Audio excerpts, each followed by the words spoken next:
The law of conservation of energy states that energy cannot be created or destroyed. Newton's third law of physics states that for every action there is an equal and opposite reaction. This is true in all aspects of life, not just physics. Our traditional native culture taught us that everything is connected. This is true, evident in our own habits changing our ocean in Alaska in negative ways. What is ocean acidification? Basically, the ocean absorbs the Earth's excess carbon dioxide, CO2. CO2, carbon dioxide plus H2O, water equals H2CO3, carbonic acid. The carbonic acid is quickly converted to an acid, H+, and a base, HCO3, bicarbonate. We have just changed the chemistry of our ocean water, which is really, really bad.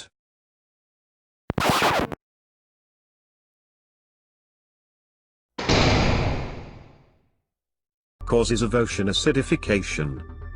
The more carbon dioxide we produce, the more our temperature on Earth rises. We produce carbon dioxide in many ways. Factory pollution, burning fossil fuels to heat our homes, power our vehicles and tools.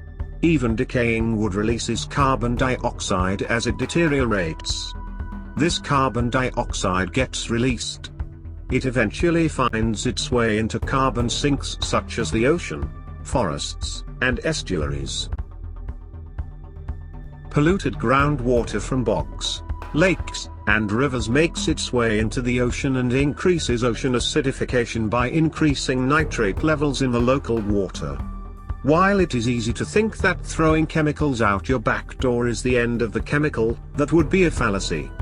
The chemical gets pulled into the soil, eventually finds a body of water, either underground or nearby, and ends up in our ocean.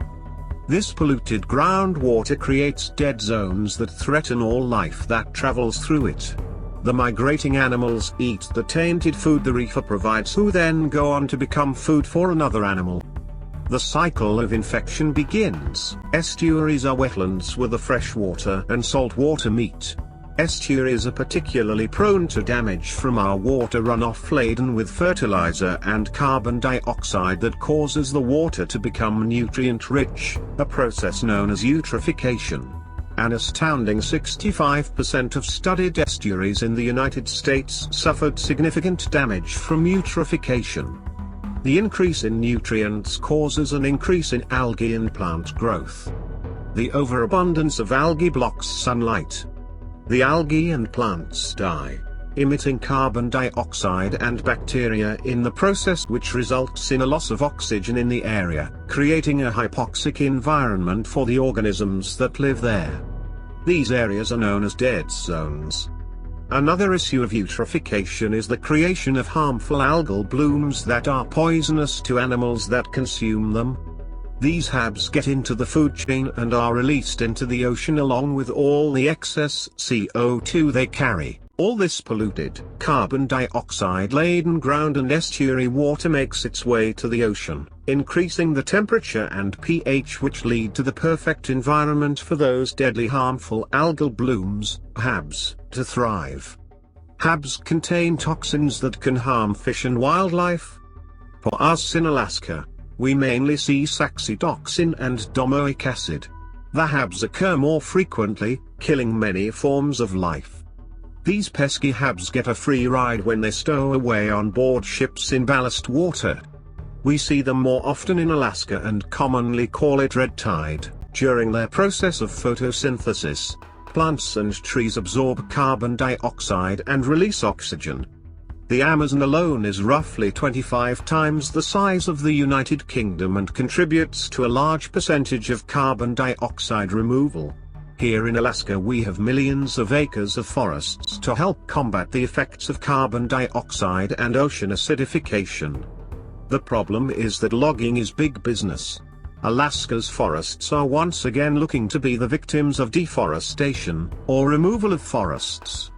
Deforestation means a loss in the battle against ocean acidification, as the excess carbon dioxide absorbed by the trees will find a new home in the bottom of our ocean.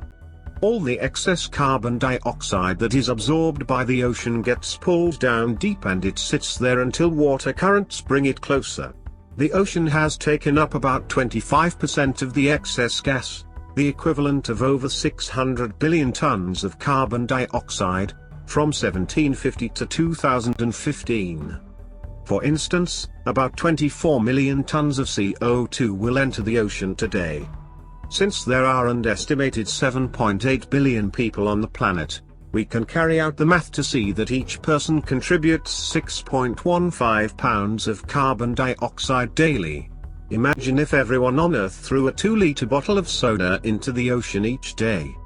That would be a little less than the amount of carbon dioxide we are putting into the ocean daily. Ocean acidification is of particular concern in Alaska, because cold seawater absorbs carbon dioxide more rapidly than warm water. Global water currents around Alaska bring that deep, acidic ocean water in close to shore. The rising global temperatures mean that ice is melting, and that excess fresh water goes into the ocean, reducing the availability of carbonate ions for shellfish to create their shell. Phytoplankton bloom in Alaska every year in large numbers. When these phytoplankton die, they give off carbon dioxide as they are consumed by bacteria. Alaska's ecosystem is already living on the edge of the carbon dioxide threshold, with every resident organism dependent on it for survival. The stakes are high. Harmful algal blooms are becoming more common in Alaska. The toxic phytoplankton are food for krill, who then are food for birds, fish, seals, and whales. 2015 to 2016 marked the largest die-off of seabirds ever recorded in the Pacific Ocean. An estimated 500,000 to 1.2 million moas died. In 2019, nearly 60 seals and 70 grey whales were found dead in a short 6-month period. As you can see, the infection works its way through the food chain. Or, the organisms whose main source of food was the krill died of starvation when the krill were killed off. Shellfish and coral do not have enough calcium carbonate to form their shells. We know that everything is connected. One small action impacts another. The migrating animals eat infected food, travel, and infect other areas. Soon, fishermen in Alaska will not have jobs as the fishing industry is decimated by ocean acidification. Villagers, who rely on subsistence, will find themselves with no food to catch for the long winter. Does the future of Alaska sound bleak? Yup. Be part of the change. Eat less meat. The meat industry is one of the biggest polluters of the ocean, directly with fertilizer runoff and waste from animals, as well as indirectly with their own consumption of goods. The dead zone is located near prime farming area in the United States. Use less energy and make sure that your house is well insulated. Everything has Energy Star rating. Use renewable energy.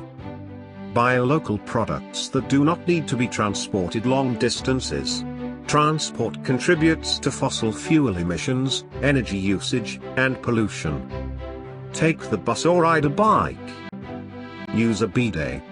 Do you really want to smear your fecal matter around on your buttocks with a bleached, chemical-laden, dead tree? Doesn't cleaning with water sound better? Dry with a washable cloth. Think like an accountant. If pennies from one person add up, so does skipping a plastic produce bag and buying snack-size portions. Split portions at home in reusable containers. You save money and the ocean.